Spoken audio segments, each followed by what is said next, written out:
আসসালামু আলাইকুম। হ্যালো শিক্ষার্থীরা। আমরা শব্দ কি সেটা নিয়ে কিন্তু আলোচনা করেছি। অর্থাৎ শব্দ কাকে বলে, তাই না? এটা কিন্তু আমরা জানি। আমরা আলোচনা করেছি এ নিয়ে। এবার শব্দ একটা কিভাবে গঠন হয়, শব্দ কেমনে গঠিত হয়? এই যে আমরা আমাদের বাংলা ভাষায় এত শব্দ দেখি, হাজার, হাজার লাখ শব্দ দেখি, তাই না? তো এই শব্দগুলো আসলে গঠিত হয় কিভাবে? চলো আজকে আমরা বাস্তব উদাহরণের মাধ্যমে এবং মজার বেশ কিছু শব্দের গঠন আজকে আমরা দেখব। তো আজকে আমরা আলোচনা করব ধনাত্মক শব্দ নিয়ে, অনুকার এবং শব্দদ্বৈত নিয়ে। এই ৩ টা জিনিসই অলমোস্ট সেম, একই রকম দেখতে পারবা। আর আরেকটা হচ্ছে শব্দের গঠন, যেটা নিয়ে হচ্ছে আজকে আমরা মেইন আলোচনাটা, অর্থাৎ এই অধ্যায়টা। তো এই ২ টা বিষয় কিন্তু খুবই গুরুত্বপূর্ণ। একটা শব্দ কিভাবে গঠন হয়, এটা কিন্তু তোমার জানার খুবই দরকার। আর এমসিকিউতে এই যে ৫ পয়েন্ট ১ টা বিশেষ করে, এটা কিন্তু এমসিকিউতে খুব বেশি পরিমাণে আসে। তার পরের গুরুত্ব অনুযায়ী তোমার হচ্ছে পরেরটা। তো এমসিকিউতে এইখান থেকে কিন্তু একটা আসবে 100%। ঠিক আছে? আচ্ছা। তো ধনাত্মক শব্দ, অনুকার এবং শব্দদ্বৈত, এই ৩ টা জিনিস নিয়ে আজকে আমরা আলোচনা করব। তো ১ম এই আমরা আলোচনা করি ধনাত্মক শব্দ নিয়ে। ধনাত্মক মানে কি? ধনাত্মক মানে হচ্ছে তোমার তোমার হচ্ছে ধ্বনির মানে হচ্ছে পরপর আ রিপিট করা, রিপিটিশন। ঠিক আছে?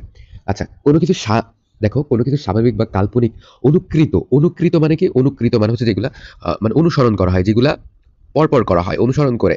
সেগুলো হচ্ছে কি অনুকৃতি বিশিষ্ট। এরূপ শব্দকে কি ধনাত্মক শব্দ বলে। যেমন ঘেউ, এখানে কয়টা ঘেউ বলো তো? ২ টা ঘেউ। আমরা ঘেউ বুঝি কাকে আমরা ঘেউ বুঝি? কুকুরের ডাককে। মড়মড় কোনো কিছু ভেঙে পড়ার শব্দ, বিশেষ করে গাছ ভেঙে পড়ার শব্দ। তাই না? মড়মড়। দেখো একটা মড়ের পাশে আরেকটা মড় আছে। ঠাঠা আমরা কি বোঝাই? যে ঠাঠা রোদ, তাই না? মানে রোদের তীব্রতা বোঝায় যে বিশাল পরিমাণে রোদ পড়ছে। এরকম বোঝাইতে আরকি। তাহলে কি ধনাত্মক শব্দ কতগুলো ধ্বনির আ মিলিত রূপ। এই সমন্বিত ধ্বনি এক একদিকে কানে শোনা আ ধ্বনির অনুকরণের সৃষ্টি, অন্যদিকে মানুষের নানা সূক্ষ্ম অনুভূতির প্রতীক। তাই না? তো এই যে ধনাত্মক শব্দগুলো, এগুলা কি অনুভূতি প্রকাশ করে, রাইট? অনুভূতি প্রকাশ করে। আর হচ্ছে আ অনুভূতি প্রকাশ করে প্লাস হচ্ছে তোমার মনের ভাব প্রকাশ করতে হলে আ যেগুলা লাগে সেগুলা আরকি ফুলফিল করে। ঠিক আছে? দেখো, ধনাত্মক শব্দগুলা কিন্তু নিজের কোনো অর্থ নেই। কিন্তু বাক্যে ব্যবহৃত হলে এদের অর্থ কিন্তু প্রকাশ পায়। যেমন এই যে ঘেউ বললাম। ঘেউ এটার কি কোনো অর্থ আছে? কোনো অর্থ নাই কিন্তু। কিন্তু আমরা যদি বলি যে কুকুরটি ঘেউ করে ডেকে উঠল, তখন কিন্তু এটা কুকুরের ডাক হিসেবে একটা অর্থ প্রকাশ পাইল। এই যে ঠাঠা, এটার কি স্বাভাবিকভাবে কোনো অর্থ আছে? না। আমরা যদি বলি যে ঠাঠা রোদে সে বাইরে ঘোরাঘুরি করছে, তখন কিন্তু আমার এই যে ঠাঠা রোদে, তার মানে রোদের অবস্থাটা এখানে প্রকাশ করছে। মড়মড় করে গাছের ডালটি ভেঙে গেল। তখন কিন্তু মড়মড়ের একটা অর্থ কিন্তু আসলো। তার মানে আমরা কি বুঝলাম? এগুলার কি নিজস্ব কোনো অর্থ নেই। কিন্তু বাক্যে যখন ব্যবহৃত হয় তখন এগুলার অর্থ হয়। যেমন দেখো, লোকটি ভেউ করে হি করে হাসলো। ট্যাটা করে তোমার হচ্ছে করতেছে। গুনগুন করে গান গাইতেছে। খক করে কাশছে। হ্যাঁ? এই যে খক করে আমিও কাশতেছি। আচ্ছা। তো এইগুলো হচ্ছে মানুষের ধ্বনির অনুকৃতি। তার মানে এইগুলা হচ্ছে কি আ মানুষের অনুভূতি প্রকাশের বা মানুষের অবস্থা প্রকাশে ব্যবহৃত হয়। এজন্য এগুলো মানুষের। আর জীবজন্তুর ক্ষেত্রে তো ওই যে ১ম এই আমি বললাম, ১ম এ আমরা উদাহরণ দিলাম যে ঘেউ করে কিসে ডাকে, মিউ করে কিসে ডাকে, কুহু করে কিসে ডাকে, কা করে কিসে ডাকে, গড় করে কিসে ডাকে। গড়। এটার আগের শব্দ যে গড় করে উঠলো। এটা অনেক সময় মানুষের ক্ষেত্রেও ব্যবহার করা হয়। তবে প্রাণীর ক্ষেত্রে, পশু-পাখির ক্ষেত্রে ব্যবহার করবা। তো জন্তুর ক্ষেত্রে তোমার অনুকৃতিগুলো কি? এগুলো মনে রাখতে হবে। পারবা না বলো মনে রাখতে? খুব সহজে কিন্তু পারবে। একবার পড়লেই হয়ে যাবে। একটু বুঝে পড়বে, একবার হয়ে যাবে। মানুষের ধ্বনির অনুকৃতি কি? এগুলো মনে রাখতে পারবা না? এগুলো কিন্তু এমসিকিউতে আসবে। দেখো, বস্তুর ধ্বনির অনুকৃতি কি? এগুলো কিন্তু মনে রাখা লাগে না। জাস্ট একবার বুঝে পড়লেই হয়ে যায়। ঘস, মড়, গুড়, কল, ঝম, এগুলো সব বস্তুর ক্ষেত্রে। ঠিক আছে? আর আরেকটা হচ্ছে অনুভূতি প্রকাশের ক্ষেত্রে দেখো, এই যে এইগুলো একটু স্পেশাল ভাবে মনে রাখবা। দেখো, ঝিকিমিকি, ঠাঠা, কুটকুট, ছম, চো, তাই না? এই সবগুলো কিন্তু অনুভূতি প্রকাশ করে। এখানে যতগুলো আছে সবগুলো কিন্তু অনুভূতি প্রকাশ করে। ঠিক আছে? আচ্ছা, তো এই যে আমরা কিন্তু কয়েকটা টাইপ দেখলাম তোমার হচ্ছে ধনাত্মক শব্দের। তাহলে কোনগুলো ধনাত্মক বুঝতে পারছো? তার মানে একই শব্দ বারবার মানে ডাবল হয়, রিপিট হয়। ঠিক আছে? আর তোমার অনুকার কাকে বলে দেখো, অনুকার কাকে বলে? অনুকার কিন্তু সরি অনুকার কাকে বলে? অনুকারে কিন্তু তোমার হচ্ছে এরকম ডাবল হয় না। ঠিক আছে?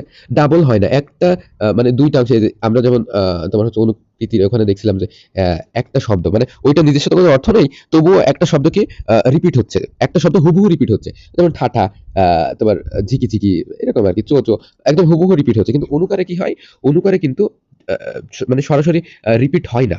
এখানে তোমার একটু ডিফারেন্ট, একটু পার্থক্য হয়। কিসের পার্থক্য?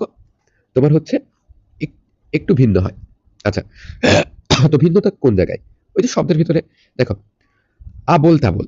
আবোল একটা কথা, তাবোল একটা কথা। দেখো, একটু কিঞ্চিত পরিবর্তন হয়েছে, কাপড় চোপড় কিঞ্চিত পরিবর্তন হয়েছে, তাই না? তো এই যে অনুকার শব্দ আর এই যে ধনাত্মক শব্দ, এটা কিন্তু ডিফারেন্ট কিছু না, এটা একই জিনিস, শুধু অনুকারে ওই যে যেই কথাটা বললাম একটু কিঞ্চিত পরিবর্তন হবে।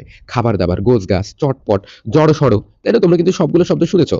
টেনে টুনে, ফিটফাট, হ্যাঁ বাইরে ফিটফাট ভেতরে সদরঘাট, বকে ঝকে, মিটমাট, রান্না বান্না, শেষমেশ, হ্যাঁ হাবা গোবা, ঠিক আছে? এটা সবই কিন্তু তোমার ওই অনুকার টাইপেরই, কিন্তু তোমার ধনাত্মক টাইপেরই, কিন্তু একটু ডিফারেন্ট হয় এরা কি অনুকার। আচ্ছা এইবার দেখো দ্বিরুক্তি, এইটা কিন্তু খুব ভালোভাবে এটা বুঝো। দ্বিরুক্তি এই জিনিসটা একটু বুঝো, যে কোনো শব্দপদ অনুকৃত একবার ব্যবহার করলে যে অর্থ প্রকাশ পায়, দুবার ব্যবহার করলে তার সম্প্রসারণ ঘটে। যেমন আমি যদি বলি আমার জ্বর এসেছে, তাহলে বোঝা যাবে যে এমনিতেই সাধারণ জ্বর। আর আমি যদি বলি আমার জ্বর লাগছে, তার মানে একেবারে জ্বর না, কিন্তু এমনি জাস্ট জ্বরের ভাব আরকি। জ্বর আসা মতো হচ্ছে আরকি। এই এখন যেমন আমার হচ্ছে সেরকম আরকি। তার মানে আমার জ্বর আসেনি, কিন্তু জ্বর একটা ভাব আছে। জ্বর আমি বোধ করছি। এইটাই আরকি। ঠিক আছে? শব্দের দ্বিরুক্তি বা শব্দদ্বৈত। শব্দ দ্বিরুক্তি মানে কি? তার মানে একটা শব্দ ২ বার ব্যবহার হয়। যেমন দেখো এখানে দ্বিরুক্তি হইছে। জ্বর। ঠিক আছে? আর শব্দের দ্বিরুক্তি বা পদদ্বৈত। পদদ্বৈত মানে কি? মানে তোমার বাক্যে ব্যবহার হওয়ার পরে ওইটা ২ বার ব্যবহার। আর এই যে ধনাত্মক দ্বিরুক্তি, এটা তো আমরা পড়ে আসছি। আচ্ছা, তো এইটার পার্থক্যটা কি? আমরা এই আগে যে ২ টাইপে পড়লাম, এইটার সাথে দ্বিরুক্তির পার্থক্যটা কি? আগে যে ২ টাইপ পড়লাম, ধনাত্মক এবং হচ্ছে তোমার হচ্ছে অনুকার, এই ধনাত্মক এবং অনুকার এর সাথে কিন্তু দ্বিরুক্তির একটাই পার্থক্য, সেটা হচ্ছে এটা এই যে ডাবল ব্যবহার হওয়ার ফলে একটু তোমার ভাবটা অন্যরকম বোঝায়। দেখা যাচ্ছে বিশেষভাবে জোরালো বোঝাইতে পারে, কিংবা সম্প্রসারণ বা সংকোচন হইতে পারে অর্থটা। যেমন দেখো এখানে সংকোচন হইছে না? দেখো তো অর্থটা জ্বর লাগছে। তার মানে একটু জ্বরের থেকে কম, তাই তো? আচ্ছা, শব্দদ্বৈত। তার মানে শব্দদ্বৈত মানে কি? তার মানে একই শব্দ বারবার ব্যবহার করা, ২ বার ব্যবহার করা। যেমন বছর। তার মানে বছরের পর বছর। তাই না? মানে অনেক বছর এরকম বোঝাচ্ছে। বস্তা মানে অনেক বস্তা। ফোঁটা মানে অনেক ফোঁটা। তাই না? আস্তে মানে একটু বেশিই ধীরে আরকি। চলতে। আচ্ছা এভাবে করে একই শব্দ ২ বার ব্যবহার করার ফলে ওইটার কিন্তু মিনিং এর পরিবর্তন ঘটাচ্ছে। মিনিং এর কেমন পরিবর্তন ঘটাচ্ছে? হয় একটু দৃঢ়ভাবে তোমার হচ্ছে ফোকাস করছে, অথবা একটু সংকোচন করে ফোকাস করছে। তাই না? এবার দেখো, এবার ভিন্ন শব্দ ব্যবহার করে। ভিন্ন। যেমন আশা ভরসা। একই জাতীয় শব্দ, কিন্তু তোমার হচ্ছে সমার্থক শব্দ টাইপের আরকি। একই জাতীয় শব্দ। যেমন আশা ভরসা ২ টা কিন্তু একই জাতীয়। তো এই যে এগুলা কিন্তু তোমার এই যে তোমার কোলন দ্বারা হচ্ছে যুক্ত হইছে। তাই না? একই জাতীয় শব্দ। এরা কিন্তু পরস্পরের সব একই জাতীয় শব্দ নিয়ে কিন্তু এগুলা গঠিত হইছে। মনে থাকবে তো? এগুলা কি? একই সমার্থক শব্দ। যেমন ঢাক যা ঢোল তাই, ধন যা দৌলত তাই, ভয় যা ডর তা। তার মানে ২ টা সমার্থক শব্দ নিয়ে কোলন দিয়ে এটা গঠিত হয়। ঠিক আছে? আমরা কিন্তু আমাদের নিয়মিত যে শব্দ ব্যবহার করি সেখানে অহরহ কিন্তু আমরা এগুলো করে থাকি। তারপরে কেমনে হয় দেখো? কাছাকাছি শব্দ মানে আংশিক পরিবর্তন করে কিন্তু হয়। আংশিক পরিবর্তন করে। তাই না? কাছাকাছি, চেয়ে চিনতে একটু আংশিক পরিবর্তন হয়ে হয় আরকি। এবার আমরা সমর্থক শব্দ দেখলাম না? এবার দেখো ভালো মন্দ, ইচ্ছা অনিচ্ছা, বেচা কেনা, এইগুলা এইগুলা কেমন? এগুলা বিপরীত শব্দ। আমরা সমর্থক শব্দ যেমন দেখছি প্রথমে, সেই রকমই কিন্তু বিপরীত শব্দও আছে। মানে এই যে ভালো মন্দ পরস্পর কি বিপরীত শব্দ। আমরা কথায় ব্যবহার করি না? হ্যাঁ, আমরা কিন্তু কথায় ব্যবহার করি। তোমরা উদাহরণ সহ দেখবা। অনুকার, এই যে অনুকার ধ্বনি যোগে টুপটাপ টনটন, তার মানে এগুলা কোনো কিছু জাস্ট একটা সাউন্ড বা একটা ধ্বনি প্রকাশ পায় বা বোঝায় আরকি। হ্যাঁ? আমরা কিন্তু এই যে ১ম টাইপটাই এটা নিয়ে আলোচনা করছি। আচ্ছা, শব্দের গঠন নিয়ে আমরা যদি আলোচনা করি, তার আগে আমাদের জানতে হবে শব্দটা কি? শব্দ হচ্ছে কতগুলো ধ্বনির সমষ্টি। শুধু ধ্বনির সমষ্টি হইলে হবে? হবে না। কি লাগবে ওইখানে? অর্থ লাগবে। তার মানে কতগুলো ধ্বনি পাশাপাশি বসে যদি একটা সম্পূর্ণ অর্থ প্রকাশ করে, তখনই কেবল তাকে কি বলবে? শব্দ বলবে। অর্থ ছাড়া কিন্তু শব্দ সম্ভব না। কারণ কি? অর্থ শব্দের প্রাণ। ঠিক আছে? আচ্ছা, তো এই শব্দটাই কিন্তু বাক্যের মধ্যে ব্যবহার হয়। বাক্যের মধ্যে ব্যবহার হয়। মনের ভাব সম্পূর্ণরূপে প্রকাশ করার জন্য ব্যবহার হয়। হ্যাঁ? মনে থাকবে? ব্যঞ্জন বর্ণে কার যোগ করে? বাড়াবাড়ি, আচ্ছা তৃণ, আচ্ছা গাড়ি, বাবা, বিষ, নৌকা, কাকলি, রাজশাহী ইত্যাদি ব্যঞ্জন বর্ণের সাথে ফলা যোগ করে। আচ্ছা, তো এই যে আমরা কিন্তু অনেক সময় কেমনে কার যোগ করে তোমার বানাই, কিংবা ব্যঞ্জন বর্ণের সাথে কি যোগ করি? আমরা ফলা যোগ করি, তাই না? আমরা ব্যঞ্জনের সাথে কার যোগ করি। কার হচ্ছে কি? কার কি পড়ছি আমরা? স্বর বর্ণের সংক্ষিপ্ত রূপ। ফলা বলতে আমরা কি পড়ছি? ব্যঞ্জন বর্ণের সংক্ষিপ্ত রূপ। মনে আছে? এইগুলা নিয়ে কি হয়? আমাদের শব্দ গঠিত হয়। ঠিক আছে? এখন দেখো, কিছু মূল শব্দ আছে দেখো। এইগুলা কিন্তু এখনই খুব ইম্পর্টেন্স এর সাথে পড়তে হবে। এখনই খুব ইম্পর্টেন্স এর সাথে পড়তে হবে। দেখে রাখো এইগুলা। আমরা কি জানলাম কার যোগে শব্দ গঠন হয় এবং কি জানলাম ফলা যোগে শব্দ গঠন হয়।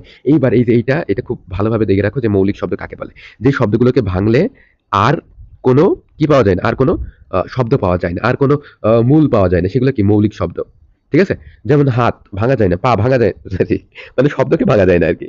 হাত তো ভাঙা যায়, পা তো ভাঙা যায়, মুখ তো ভাঙাই যায়। কিন্তু শব্দকে ভাঙা যায় না আরকি। তো যেই শব্দগুলোকে ভাঙলে, বিশ্লেষণ করলে আর ভাঙা যায় না, সেগুলো হচ্ছে কি মৌলিক শব্দ। এখন দেখো, মৌলিক শব্দের সাথে তোমার কোনো কিছু যুক্ত হয়ে যে শব্দ গঠন করে সেগুলোকে কি বলে? সাধিত শব্দ। মনে থাকবে সাধিত শব্দ কি? মৌলিক শব্দের সাথে যেগুলো যুক্ত হয়ে অন্য কোনো শব্দ গঠন করে সেগুলোকে কি বলা হয়? সাধিত শব্দ বলা হয়। আই হোপ তোমাদের এগুলা মনে থাকবে। দেখো, মৌলিক শব্দ, নবও একটা মৌলিক শব্দ, অন্যও একটা মৌলিক শব্দ। তাহলে দুইটা মৌলিক শব্দ যোগে কি সাধিত শব্দ গঠন হয়, তাই না? এবার দেখো, বিভক্তি যোগে দুইটা একটা মৌলিক শব্দের সাথে একটা বিভক্তির যোগে কি হয়? সাধিত শব্দ তৈরি হয়। তো এই যে বিভক্তি, বিভক্তি কোথায় ব্যবহার হয়? বিভক্তি ব্যবহার হয় শব্দে, বাক্যের ভেতরে, শব্দের মধ্যে। ঠিক আছে? মনে থাকবে তো? আচ্ছা। তো এই যে আমরা কিন্তু যে মেন আলোচনাগুলো সেগুলো কিন্তু করে ফেললাম, যে যেভাবে একটা শব্দ গঠিত হয় সেটা কিন্তু আমরা জেনে ফেললাম, তাই না? তো আশা করি তোমাদের খুবই ভালো লাগছে। তোমরা খুবই এনজয় করছো এবং যদি ভালো লাগে তাহলে কি করবা? অবশ্যই একটা লাইক এবং একটা সাবস্ক্রাইব কিন্তু করে দিবা। হ্যাঁ? আর এগুলো আমাদের পেইড কোর্সের ভিডিও কিন্তু। ঠিক আছে? সো যেহেতু অ্যাপে থাকবে তোমরা কিন্তু এগুলা পাবা না। আচ্ছা, দেখো, শব্দের আগে উপসর্গ যোগে। উপসর্গ মানে কি? আ উপসর্গ মানে কি বলো? যেগুলো শব্দের আগে যুক্ত হয়। তার মানে যেগুলোর এককভাবে কিন্তু নিজস্ব কিন্তু কোনো অর্থ নাই। কিন্তু শব্দের আগে যুক্ত হয়ে অর্থ আ তৈরি করে। যেমন দেখো, অকাজ, কাজের আগে যুক্ত হইছে। কাজের আগে যুক্ত হয়ে কি হইছে? অকাজ হইছে। তাই না? তাহলে এটাকে কি বলা যেতে পারে বলো তো? এটাকে বলা যেতে পারে এরা কি? সব হচ্ছে উপসর্গ যোগে শব্দ গঠিত হইছে। তো উপসর্গ মানে কি?